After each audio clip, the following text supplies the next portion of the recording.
Muchas gracias. Gracias a todos los que se conectaron. Les presento al ingeniero Miguel Cruz, el quien es quien nos estará dando esta plática. Y pues adelante, Miguel, gracias. Muchas gracias.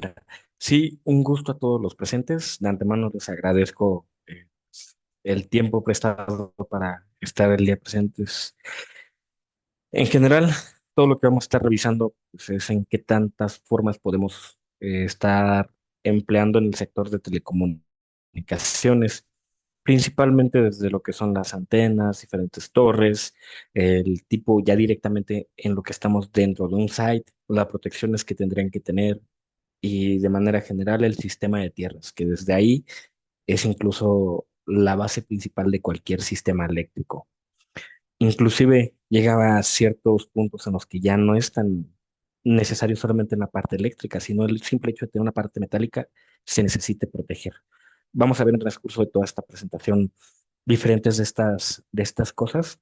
Si alguien llega a tener alguna duda o inclusive llega a querer comentar algo adicional, lo puede hacer sin problema alguno. De hecho, parte de que se haga de esta manera en vivo es precisamente que se resuelvan todo el tema de dudas y si en algún momento se han enfrentado a algo de lo que vamos a ver, con gusto podemos proponer algunas soluciones o inclusive escuchar algunas de las situaciones que hicieron y cómo lo resolvieron. Entonces, de antemano, muchas gracias y les repito, mi nombre es Miguel Cruz y pues en toda esta parte soy especialista. Vamos a dar inicio. En general, ¿qué es Total Ground? ¿A qué nos dedicamos? ¿Qué tanto hacemos? En general, somos una empresa 100% mexicana. Estamos desde 1999. Nuestra sede matriz está en Guadalajara, Jalisco. Entonces, desde allá se hace todo el trabajo y pues ya contamos con más de 25 años de experiencia. ¿A qué tanto nos podemos estar dedicando? Primero, a conocer por tres sectores principalmente. Muchos de estos sectores a qué vamos a abarcar, lo que es sistemas de tierras, sistemas de pararrayos y los supresores. Posterior a todo esto nos conocen con más cosas, aunque no es tan popular o tan conocido a diferencia de lo demás.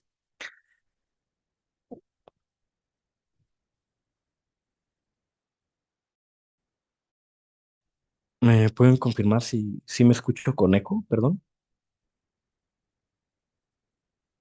Se escucha bien. Ok, muchas gracias ahí, Abraham. ¿Qué otros sectores nos podemos centrar? Ahorita algo con lo que estamos innovando, incluso metiéndole a todo lo que da es telemetría y telecontrol, mediciones a distancia, estar haciendo censos, estar haciendo mediciones, controles directamente, inclusive en toda esta parte, estamos llevando lo que es la medición del sistema de tierras a distancia. La parte de torres ariostradas, la parte de luminarias, bancos de capacitores y los filtros de armónicos dependiendo para cada uno de estos sectores. Quizás en lo que tardemos un poquito más es en el envío de una propuesta es con bancos de capacitores y los filtros, porque es un traje tal cual hecho a la medida muy puntualmente para cada instalación, pero les podemos apoyar. ¿Qué servicios prestamos? Miren, a nivel nacional, nosotros tenemos diferentes especialistas de producto para cada una de las zonas. En mi caso, yo puedo apoyarles sin problema también para muchos de los proyectos y qué tanto es lo que podemos hacer en este caso. Lo primero es el diseño de proyectos.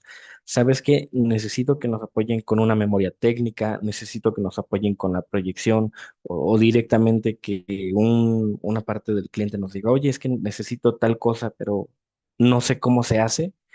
Podemos asistir a hacer un levantamiento, yo en el sitio darles las asesorías necesarias, decirles, ¿sabes qué? Esto lo tienes que hacer de esta manera, explicarles tal cual cómo pueden hacer y solucionar cada uno de los puntos.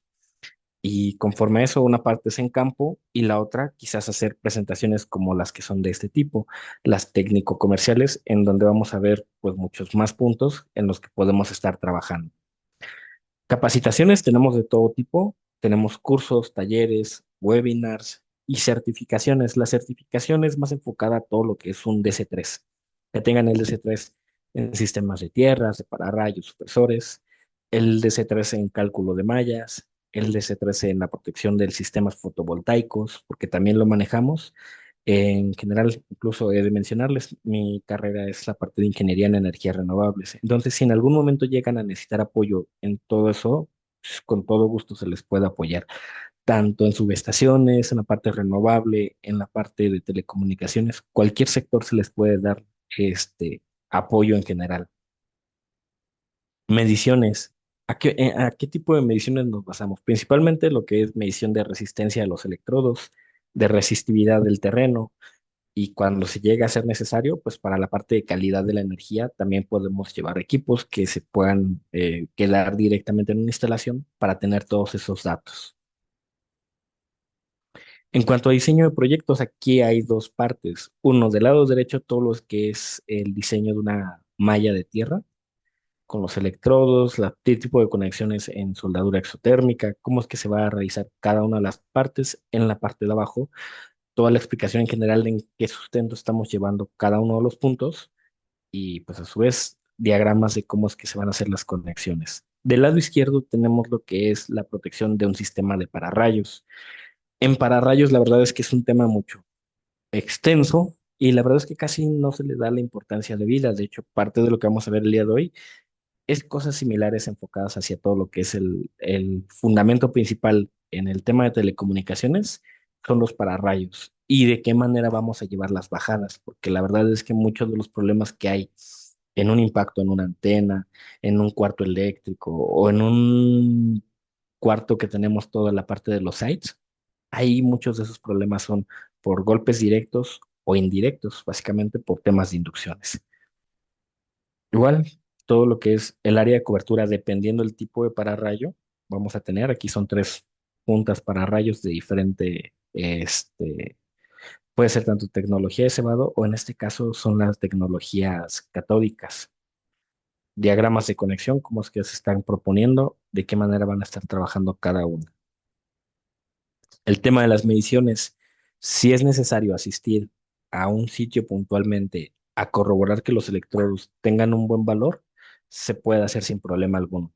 En mi caso, yo me encuentro en Ciudad de México. Si alguno tiene un proyecto cerca de aquí, ¿y por qué lo digo de esta manera? Porque, por ejemplo, no me sería tan fácil moverme, por ejemplo, a Hidalgo, moverme a Veracruz y demás, pero si están cerca de la zona, lo podemos checar. Probablemente les pueda ayudar con otras zonas, pero con un tema de agenda distinto. Se pueden hacer las mediciones que se necesiten para cada uno de los proyectos y sin problema alguno esto es sin costo, a menos de que soliciten una donde realmente quieran casi casi el reporte conforme a lo que pide la NOM 022. Probablemente sería el único caso en el que pues habría temas de costos. Fuera de eso, todo lo demás se puede trabajar. Ahora sí, vamos a comenzar con lo que es el tema de lo que venimos el día de hoy. Nuevamente les repito esa parte. Si tienen dudas, si alguien quiere comentar algo, con toda confianza pueden encender su micrófono y hacérmelo saber en el momento o en el chat, dejar ahí el mensajito y lo vamos a estar checando. ¿Cuál es la importancia de la protección en la parte de todo esto de las telecomunicaciones? Bueno, en diferentes tipos de sitios, tanto la parte de los radios, las torres, los shelters, los cuartos de equipos, data center, en general, todo lo necesario para este punto debe tener una continuidad operativa que nunca, nunca, nunca deje de detenerse. ¿Por qué? Porque la información que tenemos no es lo mismo a como lo vayamos a manejar en otro tipo de lugares. Además de que podemos encontrarnos con muchos problemas conforme pasa el tiempo. ¿Por qué? Porque un microcorte, un pico de energía sobre transientes, la falla eléctrica directamente en un punto. ¿Sabes qué? Llega a suceder que no revisaron su sistema de tierras y directamente hubo una falla en algún punto en el que ustedes se imaginen en este momento. Esa falla se quiso drenar en el sistema de tierras, que es su objetivo real. ¿Y qué crees? No se drenó porque la resistencia que presentaba el electrodo era muy grande, no logró drenar todo en un tiempo adecuado y lo que pasó con esa falla es que regresó a tu instalación y es uno de los fallas a tierra más comunes que pueden suceder, que hay retornos en la instalación y automáticamente desde ahí se te dañaron varios equipos y demás. Además de que en esta parte de los data center principalmente, todos los equipos son muy sensibles y con muy poco, en general, puede ocurrir problemas catastróficos. No nada más lo vamos a ver desde el punto de la parte económica, de que se quemó tal equipo. No, realmente hay que pensar que hay una parte operativa que si se te detiene durante cierto tiempo, ¿cuánto estás perdiendo? Por ejemplo, no vamos muy lejos. En las antenas, no sé, ahorita por dar un nombre, la compañía Telcel tiene cierta cantidad de antenas y muchas de las demás compañías se cuelgan de su mismo sistema o de sus equipos existentes para proveer de su telefonía. Si a Telcel de momento se le llega a dañar una antena en un punto determinado, todo lo que tenga alrededor, o todas más bien, si tienen varias compañías usando la misma estructura, pues automáticamente todos se van a caer. ¿Y quién va a ser el responsable de todo eso? Pues quien está cediendo el permiso para todos los demás. Y estamos hablando de que si se pierde la señal durante cierto tiempo, en un mundo en donde tantito hay una falla, tantito pasa algo, todos lo suben a redes sociales. Imagínense qué pasaría con todo eso. En primera, la parte problemática con usuarios finales. Posteriormente, con cada una de las empresas que estén alrededor de ese sitio y posteriormente directamente con cada una de las compañías que tiene ahí directamente. Entonces, dependiendo al nivel de escala, podemos ver que es algo súper catastrófico o que va a ir en menor cantidad, pero va a ir afectando muchísimo. Por otro lado, a nivel, por ejemplo, del ejército, tanto Sedena o temas de Marina, manejan cierta cantidad de información que no pueden perder y que no se pueden dar, casi casi, está mal decirlo así, pero el lujo de perder cierta cantidad de tiempo toda esa información. Si hay un microcorte, un corte de energía en el que no se haya almacenado las cosas, se puede dar a que mucha información valiosa que estaban trabajando se pierda. Y estamos hablando de que hay muchos problemas, por ende, a factor de todo eso. De hecho, de las cosas que se mantienen en todo eso es un factor de redundancia en donde, dependiendo del nivel del tier, que es el tier, básicamente la protección que tenemos que darles, normalmente tienes, por ejemplo, tu data center o tu site principal y de ahí lo vas a alimentar con un UPS. ¿Y cuál es el factor de redundancia que van a colocarle? Un UPS para proteger el UPS. Entonces, hay diferentes grados de cómo los vas a estar protegiendo. Y en cada sitio, la verdad es que son proyectos que conforme vas entrando te das cuenta que cada uno tiene su ingeniería muy, muy cañona para cada uno de los lugares. Entonces son cosas que se tienen que ir checando. ¿Qué más vamos a revisar? Y esto es una parte algo relevante. ¿Por qué? Porque me ha sucedido en partes en las que me toca atender diferentes clientes y me dicen, oye, con colocar una punta para rayos ya no me va a caer ningún rayo. Y al revés, hay casos en los que los clientes me dicen, oye, si coloco una punta para rayos, con eso ya estoy seguro que ningún rayo va a caer alrededor. Si ahorita ustedes me preguntan cuál de las dos es la real, yo les diría, pues realmente hay que saber qué es una punta para rayos y cuál es el sistema completo, que es el sistema de protección contra tormentas eléctricas. Toda esta parte la pueden ustedes en este momento, si gustan, googlear y buscar esta norma. La NMXJ 549 ANSE del 2005 es la vigente para toda esta parte. ¿Qué tanto y por qué yo la recomiendo que la lean? De hecho, conforme a la NOM 022 STPS del 2015, es quien cita esta norma para que se haga todo el trabajo respecto a la protección de descargas atmosféricas o directamente los rayos.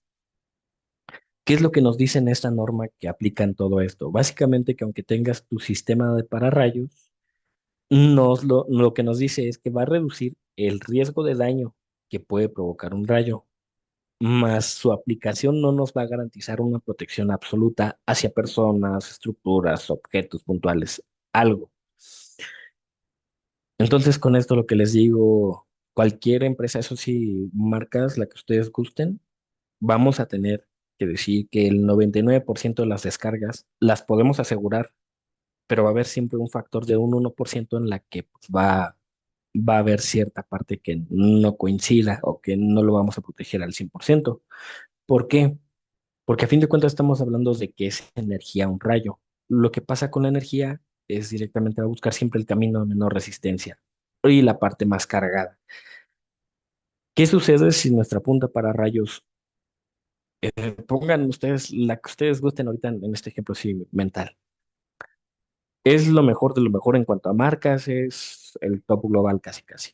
Pero ¿qué pasa si quien lo instaló no lo hace de manera adecuada? Puedes tener lo mejor del mundo, pero si tu instalación no es buena, pues realmente no se va a ayudar y vas a bajar el factor de eficiencia que tiene esa punta para rayos. Esto va a aplicar para cualquier sector. La verdad es que pueden ser para rayos, pueden ser sistema de tierras, pueden ser supresores. La verdad es que sabemos que en campo influyen muchas cosas y no siempre cumplimos con todo lo que es. Hace algunos años yo también me dediqué a la parte de campo, entonces por eso conozco algo de las cosas que luego tendemos a hacer por hacer las cosas rápido o incluso por eficientizar o decimos optimizamos el tema de los costos y parte de eso lo vamos a ver ahorita adelante. Bueno, conociendo que colocar una punta para rayos no es lo que me va a decir que todos los rayos van a caer a partir de ese momento, ya sabemos que es un fenómeno natural, que es energía y va a buscar el camino de menor resistencia. ¿Qué más cosas vamos a saber? Bueno, en todo lo que es telecomunicaciones, los rayos pueden impactar, de hecho, con mayor frecuencia en este tipo de sector. ¿Por qué? De hecho, igual, conforme a la NMXJ549 ANSE del 2005, ahorita, para que se haga más fácil, le voy a decir pura NMX. Ya sabemos cuál es la norma aplicable, entonces, para más fácil esto. Conforme a la NMX en su artículo 4, vamos a ver ya toda la parte de diseño. En todo lo que vamos a ver diseño y demás, ¿qué tanto nos puede estar ayudando? Ahí mismo nos da la recomendación y nota, sí o sí busquen siempre tener lo más arriba posible. Esto vamos a hacer un poquito a un lado que sea una torre, suponiendo que tenemos abajo la parte de la casetita y que sea lo único que tengamos, que no tengamos torre, una casetita con toda la parte de los equipos de telecomunicación. Lo ideal es de que si en esa casetita tienes alguna antenita un poquito más, si tienes más cosas arriba de ese cuarto, de ese edificio, lo que ustedes gusten, debes de subir como mínimo 3 metros arriba de lo más alto que tengas en techo. ¿Por qué? Porque si tú lo pones al mismo nivel, hay gran probabilidad de que si bien el pararrayos haga su función y que busque que caiga el rayo ahí, pero ¿qué crees?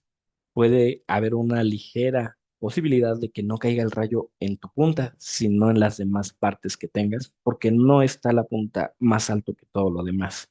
Entonces, desde ahí van a ser muchos problemas. Ahora, con el tema de las torres, directamente hay diferentes tipos de puntas para rayos. Están las puntas Franklin, las puntas macizas, las puntas erizo, las puntas piezoeléctricas, las puntas de cebado, cebado activo, cebado pasivo, las puntas catódicas, las puntas ionizantes. La verdad es que cuando hablamos de puntas para rayos hay de diferentes métodos. Método de la esfera rodante, método del ángulo de protección, el método, por ejemplo, ya dependiendo con tecnologías más actuales, que es por área de cobertura a la redonda. Con todo eso, pues vamos a estar trabajando. Todo lo que es un impacto, por ejemplo, hagan de cuenta que estamos en un cerro, ¿y qué crees? A mayor altura, pues corres el riesgo de que más caigan las descargas en ese punto determinado. Por eso se les dice, ¿sabes qué? Si tienes, o ya estás en una altura muy alta, pues colócale una punta para rayos, porque hay gran probabilidad de que caiga y golpee tu estructura. Si ese es el caso que estamos en un cerro, donde por sí ya estamos mucho más alto a nivel de todo lo demás, ¿qué tan probable es de que impacten los rayos en tu torre? Pues muchísimo, muy probable que cada rato pueden estar impactando. Entonces, desde ahí tienes que proteger con respecto a tecnologías y demás. ¿Cuál es lo adecuado? Colocar tu punta para rayos y automáticamente va a estar protegiendo todo lo que es tu estructura. Pero ¿qué crees? En esa misma tengo diferentes antenas, tengo diferentes cosas. Bueno, hay ajustes adicionales que tienes que llegar a hacer. Si tus antenas sobresalen mucho, tienes que colocar puntas macizas en la bajada de la torre, pues, tal cual, en los laterales, en los lados de la misma torre. ¿Para qué? Para que si llega a impactar un rayo no golpee las antenas, no golpee nada de eso, sino vuelva a tocar hacia las puntas para rayos que vayan en tu bajada. Son diferentes cosas. Ahora imagínense si no hacemos un aterrizamiento ideal. O sabes que algo que nos toca muy seguido, llevan su cable desnudo, hagan de cuenta, hacen la bajada y luego el mismo cable desnudo o lo enredan con los demás cables o que para fijar un poquito más lo juntaron con las antenas y automáticamente ¿qué hace? Pues sobretensiones o hace picos muy grandes que pueden afectar todo. Desde ahí llega la descarga y se va hacia el cuarto del site, por ejemplo, en donde ya tienen todos los demás equipos. Pues automáticamente todo se daña. Tuve un caso que apenas me contaron en el que directamente hagan de cuenta que estaban, creo que fue en Tabasco. Estas personas, por lo que me comentan, estaban en esa parte del estado de Tabasco, en un área que es más como tipo selva, entraron dentro de, y llega un punto en donde tienen sus antenas, tenían como tipo remolques, tenían varios equipos, varios autos incluso en ese punto porque estaban trabajando. Perdón. Y de momento empezó una lluvia. Cuando empieza la lluvia, todas las personas se meten, pues, para resguardarse. Y de momento dicen que cayó un rayo, pero que realmente no impactó ni la torre, no impactó antenas, no impactó los carros, no impactó nada de eso. Lo que hizo el rayo fue golpear un árbol, pero casualmente, o sea, a pesar de no haber golpeado nada de eso, golpeó el árbol y hubo un pulso magnético en toda la zona alrededor que dañó todos los equipos. A eso nos referimos con el tema de inducción. No vamos muy lejos. ¿Saben, por ejemplo, la diferencia entre un campo eléctrico y el campo electromagnético? Eh, ¿Me pueden confirmar, por favor? Ok, vamos a dar por hecho que no todos sepan esta diferencia. El campo eléctrico es energía estática en un punto determinado, o sea, es energía no directamente como el término estática, sino energía que se quedó en un solo punto determinado. Y la energía de un campo electromagnético es energía que está fluyendo, hagan de cuenta, tienen un cable, ese cable pues automáticamente no está produciendo energía, pues está en ceros. De momento llega un punto en el que empezamos a mandar energía eléctrica y alrededor de todo ese conductor hay un campo electromagnético porque está fluyendo la energía. En un rayo es lo mismo, golpea y toda la zona alrededor se llena de ese campo electromagnético. De hecho, mucho de cuando hay una descarga en zonas, por ejemplo, los cerros y demás, antes de que haya ese tipo de impactos, la zona se carga o se ioniza para recibir la descarga.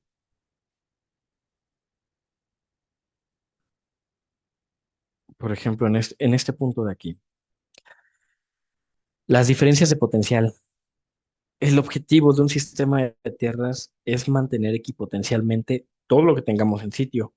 Conforme a esto, ¿qué vamos a revisar?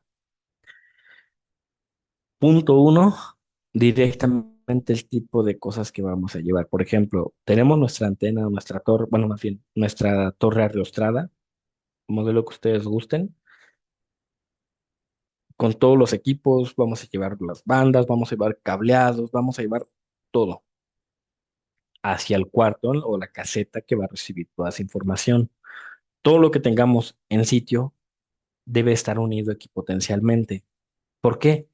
Sí o sí, ¿qué pasaría, por ejemplo, si yo nada más aterrizo un equipo y otro no? Y de momento, no sé, alguien de la parte de mantenimiento llega y toca un punto, un gabinete, por ejemplo, y toca otro gabinete que no está aterrizado. Pues muchas ocasiones lo que llega a pasar es que es cuando te da el golpe o esa energía de momento, pues termina dañando a las personas y es donde llegamos a ver el riesgo de choque eléctrico para cada una de las personas. Además de que dependiendo qué equipos sean, hay equipos que con incluso un solo chispazo pequeñísimo se pueden dañar. De hecho, en algún momento yo también estuve en la parte de ensamble y armado en temas de inversores fotovoltaicos y pues muchas de esas tarjetas son muy sensibles, debes tener un cuidado adecuado para maniobrar, para estar trabajando con cada una de esas partes. ¿Y qué crees? Incluso tenías que utilizar tu pulsera antiestática, tenías que hacer varias cosas, porque si no lo hacías adecuadamente, podía llegar el punto en el que todo se te dañara. ¿Por qué? Porque directamente tú llegas con un potencial distinto al de esa tarjeta, tocabas y con ese ligero chispazo ya valía tu tarjeta y no servía. Así como ocurre con todo esto, pues la descarga atmosférica, sobretensiones, las corrientes de cortocircuito, la verdad es que todo tiene un problema conforme a la interferencia electromagnética. Podemos tener pérdidas de todo tipo, ya sean fallas que queden como permanentes, o sea, un daño que ya no se puede arreglar más que cambiando los equipos, pérdidas de informaciones directamente que conforme al ejemplo que vimos, pues la verdad es que dependiendo del sector o dependiendo a quién tengamos en el trabajo, podemos decir, estuvo bien que nada más se perdiera este tanto, o de plano, pues ya valió todo lo que estábamos protegiendo. El riesgo en lo personal para todo esto no va a haber nada de mayor valor que la integridad de una persona. La parte física y la parte de la vida de una persona es lo más grande y lo más relevante en cualquier instalación. Esto porque lo comento y por qué el tema de hacer la unión equipotencial. Aquí tengo dos videos. En uno se ve, bueno, en principio los dos tienen el mismo problema. Yo les puedo decir mil ideas de lo que tengo conforme a esto y puede que incluso no llegue a ser lo que es en realidad. Bien, vamos por el primero. Y esta es la importancia de la unión equipotencial.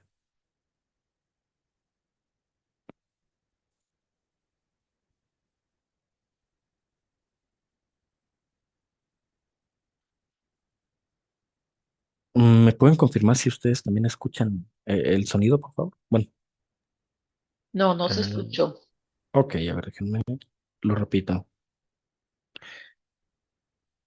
Aqui, por exemplo, tem.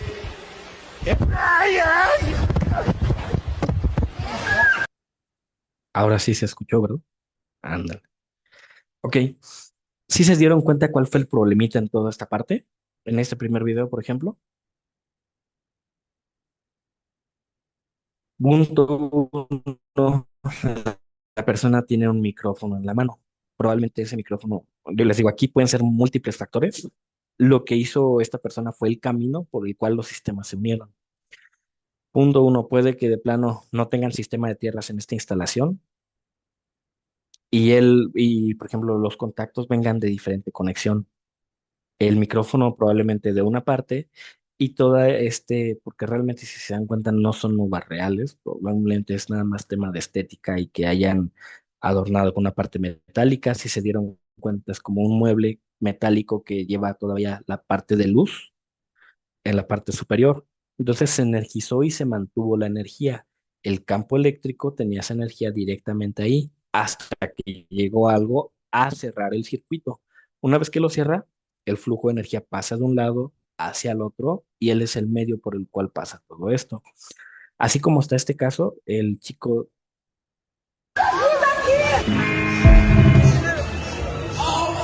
si se dan cuenta, el chico igual tenía primero una mano en la guitarra eléctrica. Una vez él toca el micrófono, une ambos sistemas. Al unir los dos, pues el medio por el cual estos dos sistemas se unen es por su cuerpo. ¿Por qué? Porque nuestro cuerpo está constituido de cierta cantidad de agua. Somos conductores naturales y pues básicamente podemos transmitir cierta cantidad de energía. Por eso es que también en este caso el chico de aquí recibe la descarga.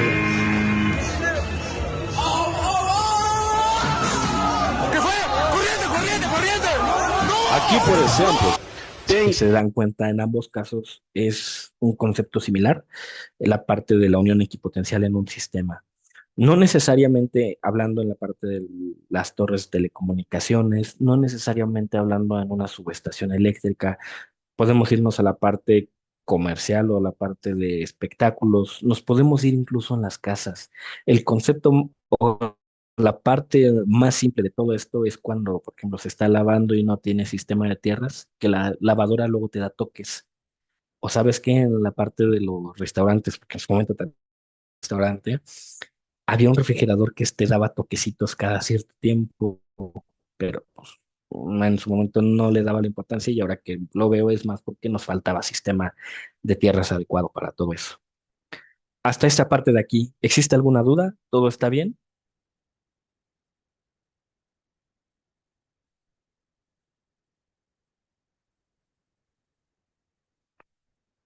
Todo bien. Muy bien, qué bueno.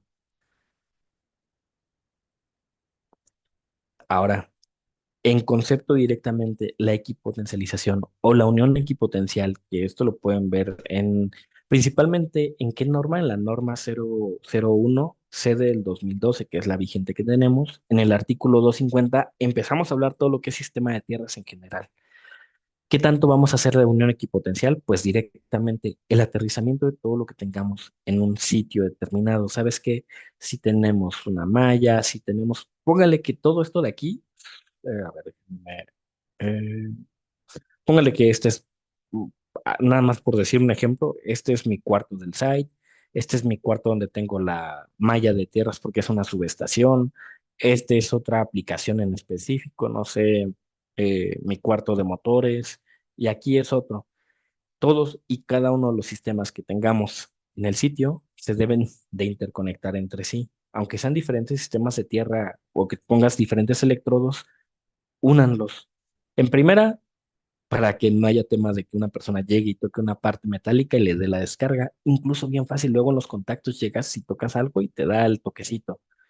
Para todo eso te va a ayudar. En primera, en segunda, incluso apoyas cada uno de estos sistemas a que su valor sea bajo. Y si en algún punto llega una descarga mucho más grande de lo que debería de ser, entre todo esto se hace mucho más robusto y automáticamente te ayuda a drenar, aunque sea una descarga súper grande.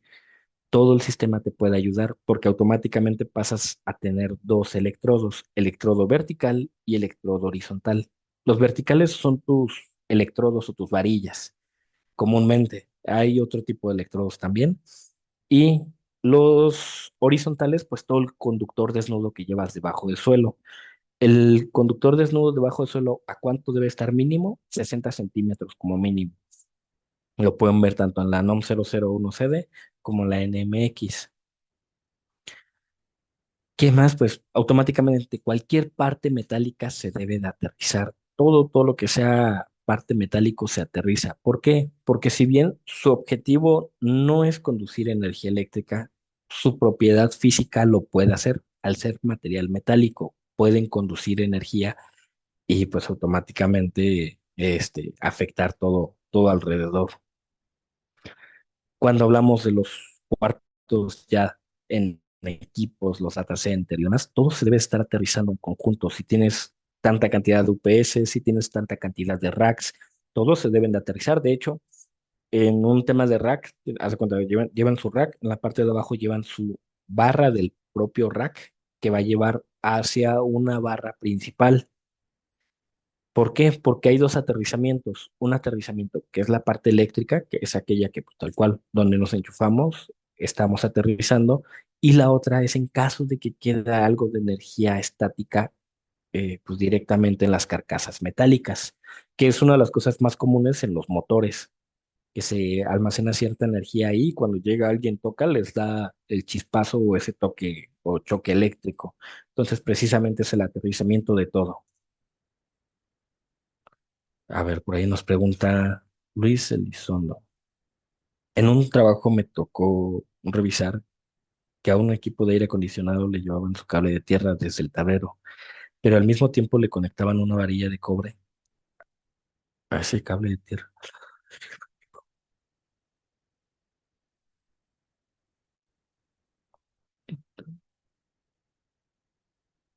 Ya está bien. Ah, miren, esa pregunta sí estuvo algo bueno. De hecho, aunque tengas una sola varilla, en principio sí se debe de unir a todo lo demás, Luis.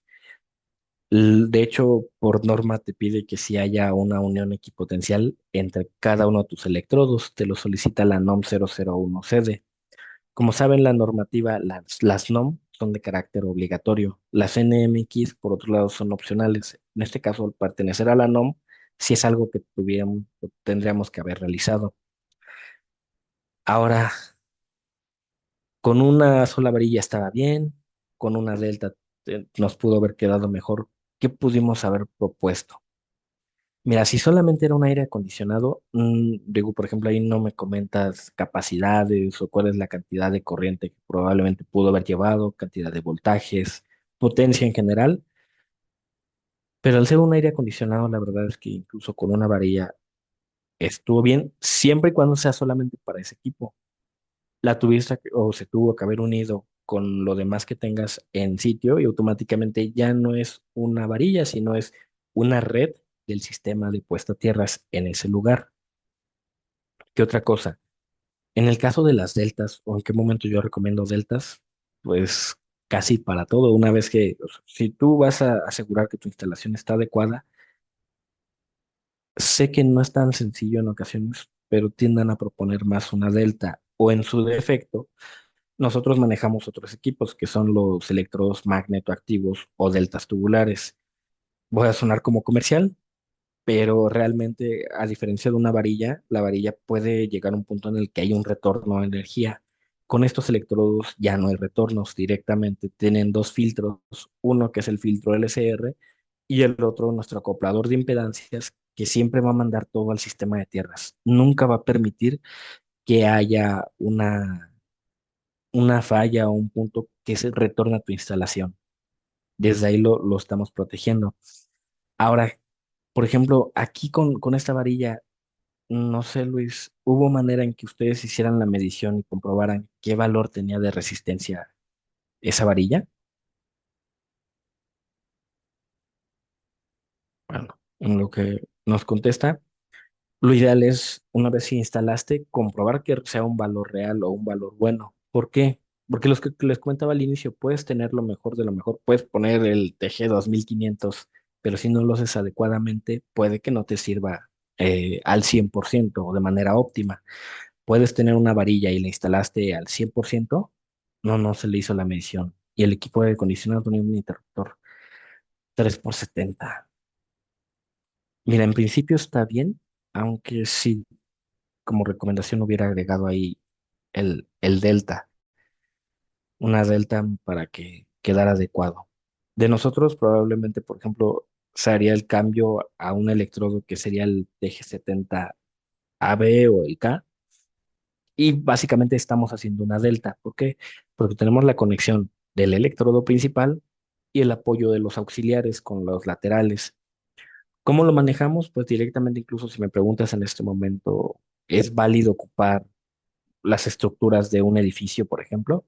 Sí, de hecho, lo que te dice la NOM 001CD en el artículo 250, apartado del 52 al 54, si no estoy mal, te habla de lo que es electrodo natural, de qué manera se pueden ocupar y que, por ejemplo, si esa varilla que tú instalaste y probablemente, no sé, hubieras hecho la medición y te daba una medición superior ahí, otro dato, si tenemos una instalación común, una sola varilla puede tener 25 ohms. Una vez que haces una red de puesta a tierra, el valor es de 10 ohms. Temas de pararrayos, 10 ohms. Y el tema de un data center, los sites o el equipo de telecomunicaciones en general, lo ideal es que sean valores no mayor a 5 ohms. Lo ideal. La realidad es que no es así y en ocasiones llegamos a tener problemas adicionales.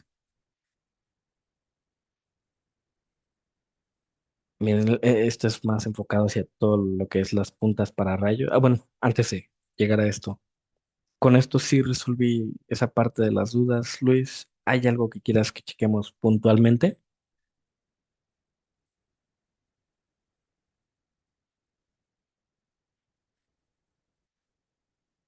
Sí, gracias. Muy bien. Igual si por aquí llegan a tener un proyecto relacionado a eso y gustan que se les apoye, lo podemos hacer sin problema alguno. ¿Mm? Normalmente se recomienda para todo esto o punta Franklin o puntas de cebado. ¿Por qué? Porque esas principalmente trabajan conforme a ángulo de protección. ¿Qué es un ángulo de protección? Pues directamente que lo que va a hacer es trabajar desde aquí a manera de cono. Protege de esta manera. Y pues va en general nada más a trabajar sobre lo que esté debajo de ella, a proteger la punta. Si nosotros tenemos varias cosas o si llega un punto en el que, ¿sabes qué? ¿Qué crees? Está todo bien, solamente que mi antena es un poco más grande y sale de lo que de mi proyección sería. Si en este caso es algo así, bueno, suponiendo que va a estar en la bajada del pararrayos, lo ideal sería colocar puntas macizas alrededor para llevarlo de esta forma.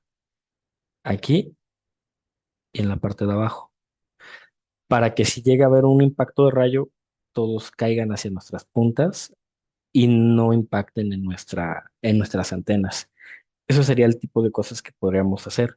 De hecho, en muchos de los proyectos yo directamente pues les puedo apoyar a hacer una propuesta e inclusive con la parte de ingeniería hacer la proyección de cómo debería de quedar lo más adecuado posible para cada uno de sus proyectos. Y si es necesario, hasta la memoria técnica la realizamos sin tema alguno y sin costo alguno. Es algo que ya va incluido en todos los productos y pues más con todo lo que estamos haciendo en cuanto a trabajos con Luger. ¿Qué otras cosas? Pues directamente hay que considerar que también el tema de los rayos no es lo mismo proteger algo en el norte del país, no es lo mismo proteger en el sur o proteger aquí en Ciudad de México. En primera, hay diferentes niveles bueno, tal cual hay un mapa que se llama mapa de isodensidad, que es la cantidad de rayos que pueden impactar en un área determinada en transcurso de año, por ejemplo. Pues pueden caer desde 7 rayos en esta área en específico. Pueden caer 8, pueden caer 10 o puede caer uno. Cada zona es diferente, no todas van a caer la misma cantidad de rayos. Desde ahí vamos checando. Ahora, hay que considerar un nivel de riesgo. ¿Qué es el nivel de riesgo? Pues, ¿qué es lo que estamos protegiendo? ¿A qué nivel? No es lo mismo, por ejemplo, proteger el site de una escuela a proteger el site de un Telmex, por ejemplo. Son cuestiones totalmente diferentes y automáticamente sobre eso pues tenemos que hacer una propuesta puntual para cada uno de estos sitios. Tecnologías de puntas, esta es una punta Franklin, estas son las puntas macizas que les dibujé como en la bajada de la misma torre y en general, dependiendo del tipo de instalación, pues vamos a ver diferentes cosas. Lo que les comento, en mi caso, yo para mí las puntas para rayos correctamente instaladas te van a traer un 99% de descargas. Nunca el 100% porque dependes de múltiples factores. Entonces va a haber como diferentes cambios. Tecnologías de cebado, tanto cebado pasivo como el cebado activo. El cebado pasivo pues es la más común, la dipolo. ¿Por qué? Porque directamente nada más la pones y con la pura fricción del viento se ioniza y se está cargando. La punta de cebado piezoeléctrica, que es la del cebado activo, tiene más cosas. El efecto Venturi en la parte de dentro, ¿por qué? Por pura transmisión del mismo viento internamente. Igual aquí dice el 100%, pero acuérdense, vamos a dejarlo al 99 siempre. ¿Y qué más cosas? El efecto piezoeléctrico consiste en una presión en cierto tipo de cristales que pueden dar pulsos de energía. Nosotros lo tenemos en el vástago de esta parte. ¿Para qué? Para que si haya cierto movimiento en el que está ese movimiento y automáticamente produzca esos pulsos de energía y los mande a esta parte de aquí. Y cada que haya tormenta eléctrica o haya un ligero movimiento, la punta se va a estar cargando a tal punto que va a recibir las descargas en ella. Por eso es un cebado activo, porque siempre va a buscar que la mayor cantidad de rayos caigan en ella. Así como está el SEPTE, que es el sistema externo de protección contra tormentas eléctricas, hay un SIPTE, que es el sistema interno de protección contra tormentas eléctricas. ¿Por qué? Porque directamente pueden impactar los rayos y si impactó, hagan de cuenta, en una parte metálica que se indujo hacia toda nuestra instalación y tocó cables que llevan nuestras fases o el neutro, algo, pues automáticamente puede hacer que dañe varios equipos. Y esto sucede tanto en corriente alterna como en corriente directa. En alterna, en cualquier instalación eléctrica que ustedes vean. En directa, por ejemplo, yo estuve mucho en la parte de renovables y pues produces energía en corriente directa. Y créanme que se pueden dañar todos los equipos que lleves si no hay un aterrizamiento adecuado e igual si no está considerado adecuadamente, porque puedes tener el aterrizamiento, pero no tienes un supresor para ese pico, mandarlo al sistema de tierras. Sí se necesita hacer este tipo de protecciones dependiendo el tipo de sector. Hay desde los que son tipo Real DIN, hay los que son para la parte de los conductores tipo UTP, hay supresores para instalaciones en general. Lo que es esto, por ejemplo, es para categoría C o categoría B. ¿A qué nos referimos? Tableros principales, la cometida principal, tableros derivados, secundarios y demás. Todo esto yo lo recomiendo principalmente conforme al nivel de crítico. O sea, si ustedes me preguntan, oye, ¿en todas las instalaciones puedo poner mi supresor? Pues, sí, idealmente colóquenlo, pero no muchas veces en tema de costos tiende a ser relevante. En ese caso, ¿qué podemos hacer? Pues directamente ver cuál es mi punto crítico que no quiero que se dañe. En esos puntos críticos proponemos los supresores. Ahora, ¿qué es un objetivo del sistema de puesta a tierra? Básicamente, cualquier falla que tengamos en el sistema, a ver, una pregunta. ¿Cómo funcionan los supresores de pico? ¿Redirigen el pico a un sistema de tierras o qué es lo que hacen? Ah, mira, muy buena pregunta, no regresamos. Les pongo la pantallita como blanco. Híjole, digo como en blanco y se pone todo. Listo. Hagan de cuenta que tenemos algo así, nuestra onda senoidal. Mm, Miren, igual y no se va a ver tan bonita. Nada más es como para que se alcance a ver el dibujo. Este, Aquí. Hagan de cuenta que nuestra onda va de esta manera. Pero bonito, ¿va? Que ahí llegó un pico, sube, baja y se normaliza.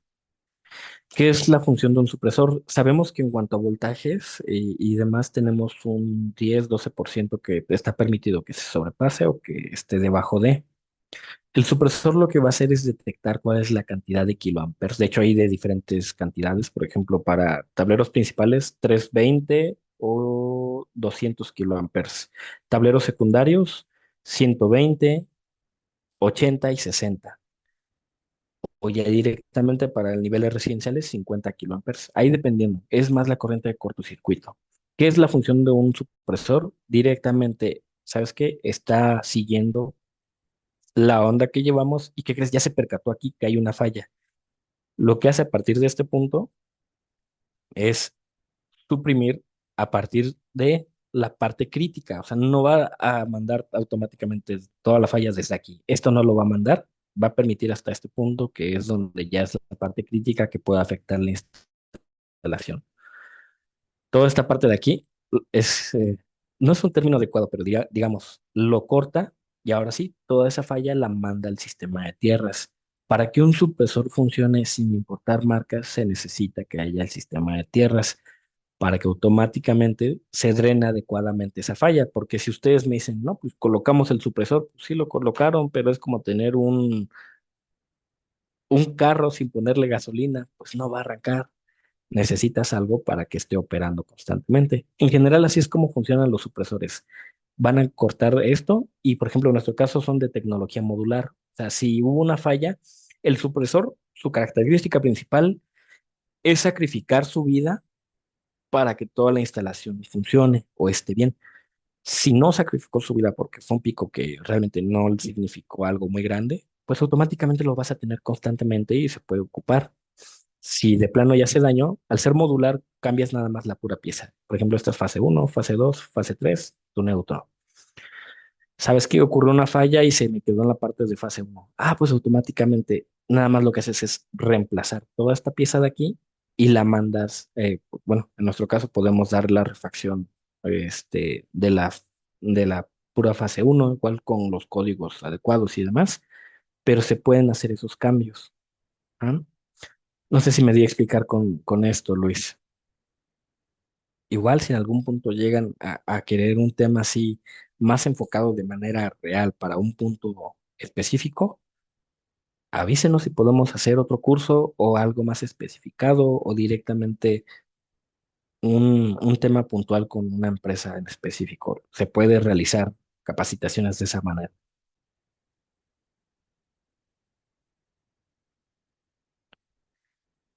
Va, gracias.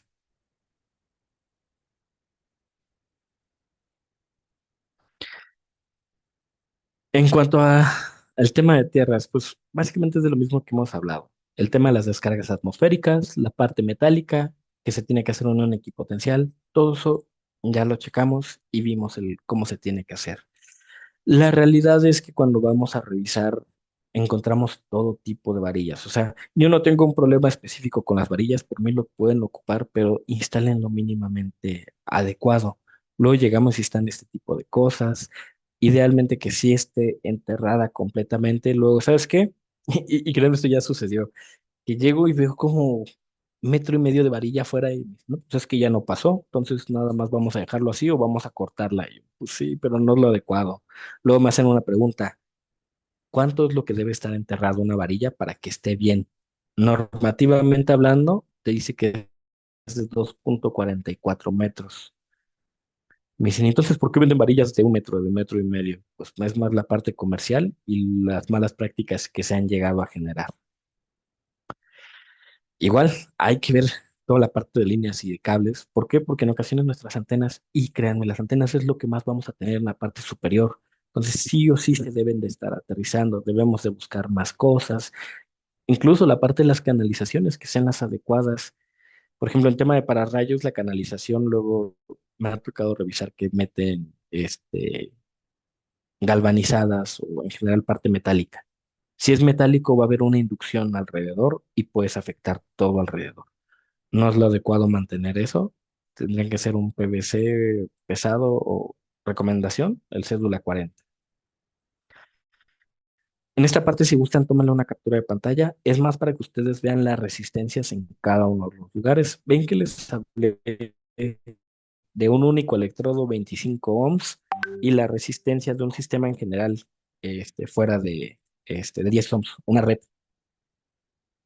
posteriormente a todo lo demás. Y la recomendación, aquí en México no hay algo que avale conforme a los data centers.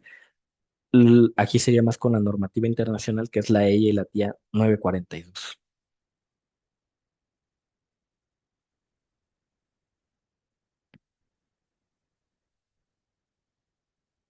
Es esto principalmente para que se hagan las pruebas de valores de resistencia en cada uno de los puntos. ¿En qué consiste? Con un método de resistencia o caída de tensión o caída de potencial.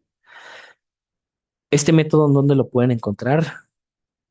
La NOM 022 STPS del 2015 te habla del método, pero te dice que para que lo hagas de una manera como más adecuado, revises en la NMX J549 ANSE del 2005 en la parte de apéndices. Ahí es donde ya viene cómo se hace cada uno de los valores. E igual si en algún punto requieren, yo les puedo apoyar o les puedo explicar puntualmente cómo se hace.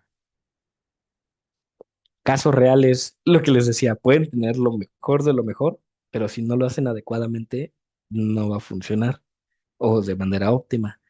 Aquí, por ejemplo, fue una instalación en la que colocaron un magneto activo y me dicen, oye, pues es que se supone, en este tipo de electrodos nosotros damos garantía de 20 años.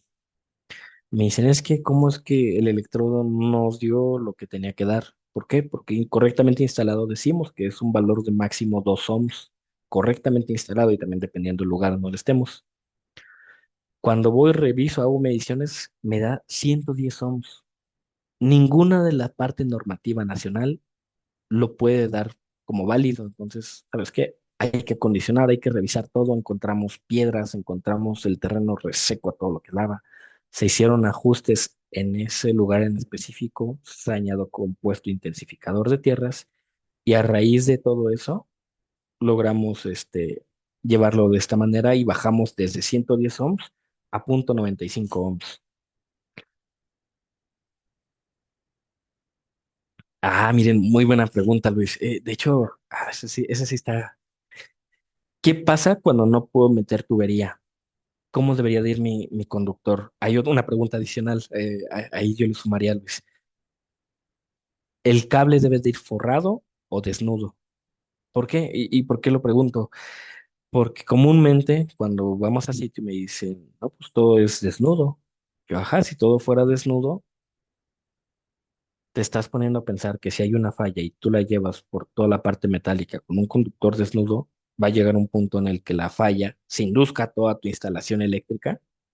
Idealmente, de hecho, aquí vamos a hacer una separación. Hay un grounding, que es todo lo que se habla de tierra debajo del suelo, y un bounding. Bounding es tu instalación eléctrica en la parte superior. En ese caso puntual, y ojo, solamente en la parte del bounding, no metiéndome en pararrayos, solamente en tu instalación eléctrica puedes meter tu conductor, pero que vaya forrado, idealmente. Si es tema de pararrayos, sí o sí la misma NMX te pide que vaya con tubería y ahí te da la opción de que sea forrado o desnudo.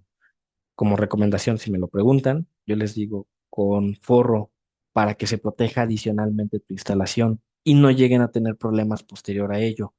Lo ideal es que se protejan lo más que se pueda, por tema de inducción principalmente. Con esto respondí tu pregunta, Luis.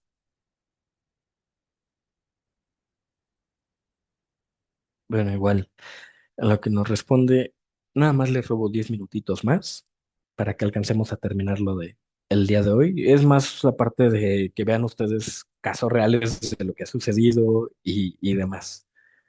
A ver, ahí nos contestaron.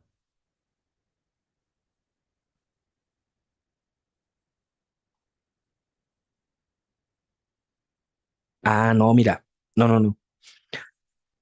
Si va con tubería metálica, que vaya forrado. No. En general, para sistema de tierras, yo les pediría no metan tubería metálica. ¿Por qué? Porque es un material que es conductor y lo que nosotros vamos a llevar es parte de energía de fallas. Al ser un conductor, la parte metálica, podemos hacer una inducción grandísima en todo lo demás. Por ese tema, yo no recomiendo tanto la tubería metálica. Ahora, ¿puede ir forrado mi conductor? Sí, o sea, la verdad es que, por ejemplo, lo tenemos en cualquier parte de nuestra instalación eléctrica común, que lo llevamos hacia el sistema de tierras. Idealmente, llévenlo así nada más, con puro forro. Si lo van a proteger adicional, que sería algo bueno, con tubería, puede ser o la PVC pesada o la cédula 40. Idealmente en esa parte igual, con cédula 40 por favor. Pero les digo, luego entiendo la parte de los costos, entonces más hacia todo eso. Sí, tubería metálica, recomendación, no se mete tanto. Cuando llegan a meter tubería metálica, pues precisamente hay inducción, puedes hacer que toda la falla se drene en toda tu estructura o directamente se induzca hacia los tableros. Y es lo que menos vamos a buscar, que haya un problema de falla tierra por ese tipo de motivos.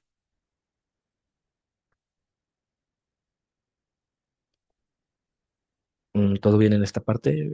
O, bueno, más bien, si se entendió hasta con eso. Sí, gracias. Qué bueno. Ahora, protecciones en general en diferentes sitios. Por ejemplo, aquí lo tenemos con la descarga en las torres de telecomunicaciones, la descarga en la parte del sistema fotovoltaico, en los hilos, dependiendo del tipo de sector en que estemos trabajando.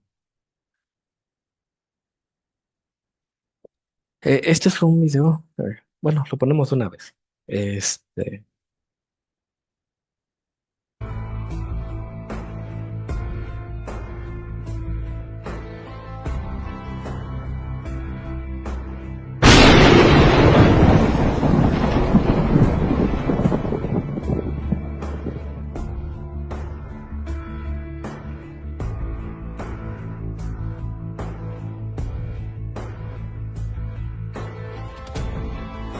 mira, justamente casi como anillo al dedo, de lo que estamos hablando.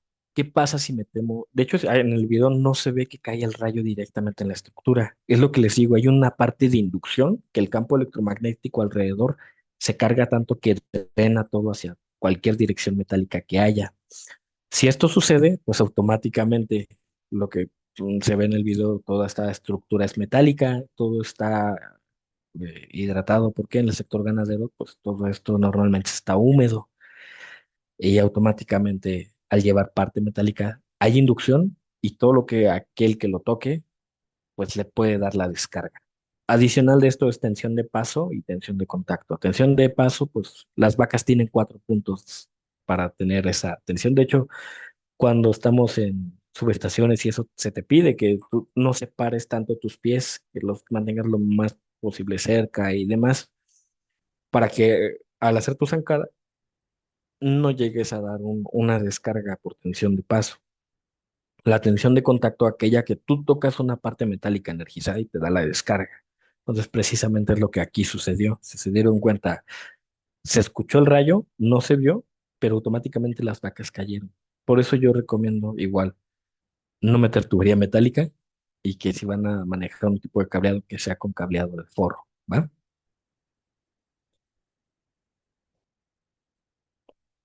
Todos esos pulsos, porque realmente son pulsos, recordemos que nuestro cerebro funciona por pequeños pulsos de energía eléctrica. O sea, damos pequeños pulsos para que nuestro cuerpo en sí funcione. Un campo electromagnético como el de un rayo, pues nos puede afectar con cambios conductuales en nuestro metabolismo, nuestro flujo sanguíneo, contracciones de que muchas personas empiezan a tener ya espasmos y pues una aceleración distinta en cuanto a nuestra actividad en general, eléctricamente hablando. Corrientes de suelo, directamente impactó el rayo, te puede hacer la parte de inducción y automáticamente llegarte. O luego lo que nos dicen, no, pues la descarga le salió por el pie. Es algo que sí puede suceder porque tú cierras ese sistema. Por eso es que también nos dicen, cuando llueva o estén cayendo rayos, no te pongas debajo de un árbol. Sin importar el sector en el que estemos trabajando, idealmente hagan la unión equipotencial de todo. La misma NOM 001 te lo pide. Aquí vemos, por ejemplo, el cero lógico o los sites, la parte de carcasas o, hagan de cuenta, tenemos motores, tenemos fuerza, arranque y demás. Toda esta parte de aquí, tierra de masas. Se une todo debajo de suelo, 60 centímetros, tierra de potencia, o sea, nuestros transformadores, y la tierra del sistema de pararrayos. Todos estos se están uniendo debajo de suelo, nunca en la parte de arriba. Debajo de suelo en tierra se están interconectando entre sí y es un apoyo para toda tu instalación. Esto es una unión equipotencial. Un anillo perimetral es todavía lograr cerrar todo el circuito. No está necesario, con que hagan una unión, está perfecto. Aquí, si por ejemplo, en instalaciones comunes, que créanme que luego cuando asisto a campo encontramos este tipo de cosas, ahora imagínense si cuando vamos a hacer una revisión y encontramos esta parte en tema de pararrayos. Es que nos extendimos y pues ya nos sobraba ese cable, entonces nada más lo enredamos en las trayectorias que llevan los conductores hacia mis tableros. Pues haces en primero un efecto bobina y en segunda que sí o sí cualquier falla se meta a tu sistema eléctrico. Hay que considerar otra cosa. Los terrenos no todos son iguales, cada terreno es diferente y puede afectar en tu electrodo. Por ejemplo, aquí directamente tuvimos que, bueno, estuvo la empresa integradora que llevar su equipo puntual pesado para poder hacer los hoyos, nada más porque fuimos a hacer un estudio de suelo, de resistividad. No instalamos ahí directamente todavía. Ay, no, no se deben de hacer pinturas. En ocasiones, ¿qué pasa cuando dejamos el cable desnudo? Que en la misma instalación el cliente llega a un punto en el que, oye, le vamos a hacer mantenimiento a todo y no voy a tener tu cable todo feo, entonces lo pintamos. Vámonos por norma, la NOM 001 CD, en el artículo 250 apartado 12 si no estoy mal, te dice que no se puede hacer con recubrimiento de pintura porque automáticamente haces un aislante y no es lo ideal. De manera física, al hacer un aislante con pintura, con solventes y demás, vas a hacer que haya un calentamiento en ese punto determinado y que no drenes la energía, que todo se quede en ese punto y automáticamente ya no está funcionando adecuadamente. Luego las varillas. Las deltas, ustedes que saben, ¿qué tan separadas deben de estar? En general, dependiendo de las normas. La NOM 001 CD, por ejemplo, te dice que debe estar separada mínima una varilla de otra 1.8 metros. La NMXJ 549 te dice que el doble de la longitud de tu varilla. Y entre fabricantes y demás te dicen que si es de 3 metros tu varilla, se separe mínimo los 3 metros o hasta el doble de la longitud. Entonces va a haber diferentes versiones, pero lo mínimo mínimo que te dice la 001 es 1.8 metros. Y me ha tocado ir a lugares así, donde tienes un espacio de 50 por 50, una, dos, tres varillas en delta según esto, y aquí tienen otra varilla. Este tipo de cosas con otras varillas, haciendo su unión, porque lo que buscan es bajar el valor de resistencia. Tener muchas varillas en un solo punto no les va a servir de nada. La realidad es que no les va a servir porque entre ellas se hacen interferencia. ¿Qué otras cosas nos encontramos? Digo, aquí ignoren los pies, pero encontramos este tipo de cosas que llegan a ser.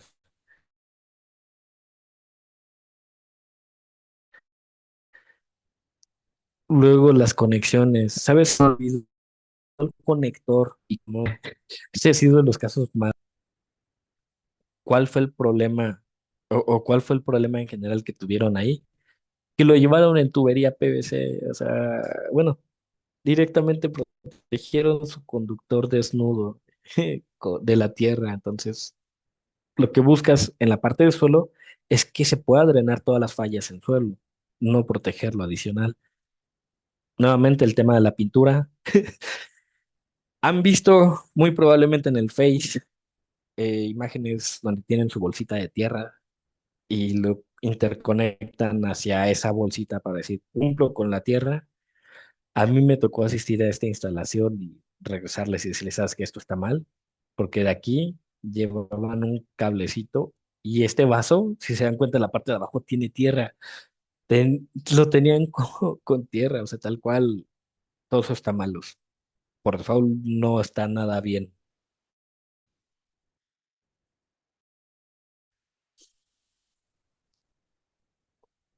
Tema 22 STPS en el artículo 7 apartado 7 puntos. Vienen varios incisos, a partir del inciso C ya podemos revisar toda esa parte. Luego les digo que dejan las varillas así, luego no se hace la conexión adecuada o mezclan materiales, se hace par galvánico o hay sulfatación, en este caso la sulfatación vemos el cambio hacia el color medio verdezón, medio azulón, toda esa parte llega a afectar en la conexión adecuada. La interferencia entre varillas, lo ideal es que mantengan una separación porque trabajan a manera de onda, a empezar a drenar todo a manera de ondas. ¿Y qué pasa si las ponemos muy cercas? Pues entre las mismas ondas van a estar chocando y se va a generar esa interferencia. Por eso no las pueden poner tan juntas. Dependiendo del tipo de lugar en el que estemos, pues vamos a ver impactos de rayos. Muchas de estas fotos me las han compartido integradores en algún momento, eh, y pues precisamente por eso las pongo aquí. Entonces, pues de manera general, no sé si alguien tenga alguna duda adicional, hágamela saber de una vez, las podemos checar. Por ejemplo, Luis creo que fue el que más preguntó. Si tienes preguntas, las podemos checar de una vez.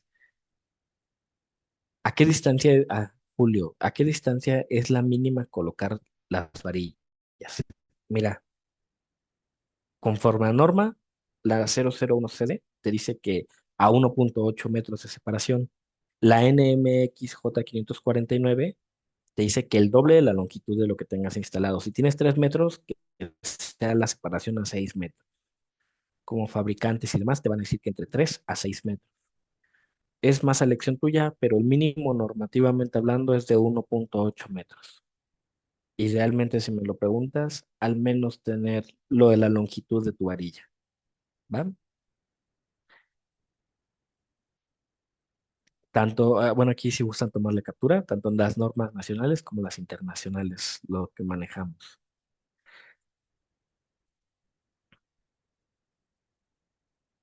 Toda la parte metálica, sí o sí, por norma, se debe de aterrizar. Les agradezco la atención, les robé ahí unos 10 minutos más de lo que debí. pero quería que todo esto quedara claro, quería que vieran algunos ejemplos de las cosas que sí suceden en campo, que nos encontramos. Quizás no metí todas las que he visto en algún momento, pero sirve para efectos prácticos. Mi nombre es Miguel Cruz, soy especialista de producto en Total Ground, apoyo en toda la parte de Luger. Si en algún momento necesitan o requieren algún apoyo de nuestro lado, con todo gusto nos pueden contactar y es un trabajo en conjunto el que hacemos, tanto la parte de proveedora como la parte nosotros de marca. Hay una última pregunta. Edgar Morales, ¿cada cuánto tiempo se debe sustituir una varilla o medir, revisar, calificar un sistema de tierras?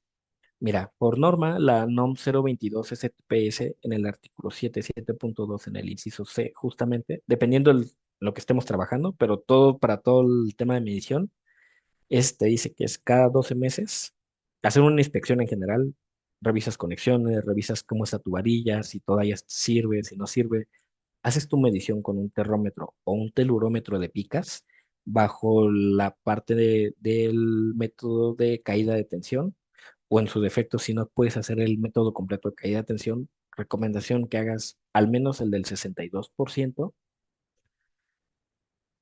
Si tu valor ya, no sé, ya pasó la parte normativa, ya estás en 30 ohms, pues ideal tú chécalo. Si tu varilla ya no da para más, cambia esa varilla. Si tu valor estás, una sola varilla, por ejemplo, en 26 ohms, acondiciona el terreno, llévale electrolitos, haz una fosa y colócale compuesto intensificador de tierras con tierra negra o tierra de jardín, todo revuelto, y lo colocas ahí alrededor donde está tu varilla y les aseguro que el valor baja muchísimo. La verdad es que con eso pueden ayudarse. El tema de las varillas, trabajando en su vida útil al 100%, aproximadamente son 2 años. Después de eso siguen trabajando, porque sí lo hacen, pero con menor eficiencia y dependiendo de la zona. En la zona costera una varilla se les puede acabar en cuestión de meses. Entonces, ahí dependiendo en dónde estés, pues podemos ver algunos ajustes en toda esa parte, Edgar. Gracias. ¿Alguien tiene alguna duda adicional?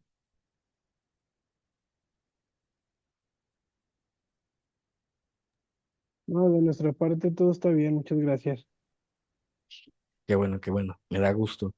Pues les agradezco la atención prestada durante todo esto y si tienen dudas o algo así, no duden en contactarnos, podamos ayudar en los proyectos que sean necesarios. Ok, muchas gracias. Nos preguntan por la grabación. Se las estaremos compartiendo por correo. Muchas gracias, ingeniero Miguel. Muchas gracias a todos los asistentes. Al finalizar la sesión, les harán una pequeña encuesta a ver si nos pueden, por favor, apoyar en llenarla. Gracias a todos. Bonito día. Muchas gracias. Aquí Gracias. estamos para cualquier cosita. Hasta luego. Hasta luego. Vale, gracias, buen día, hasta luego. Hasta luego.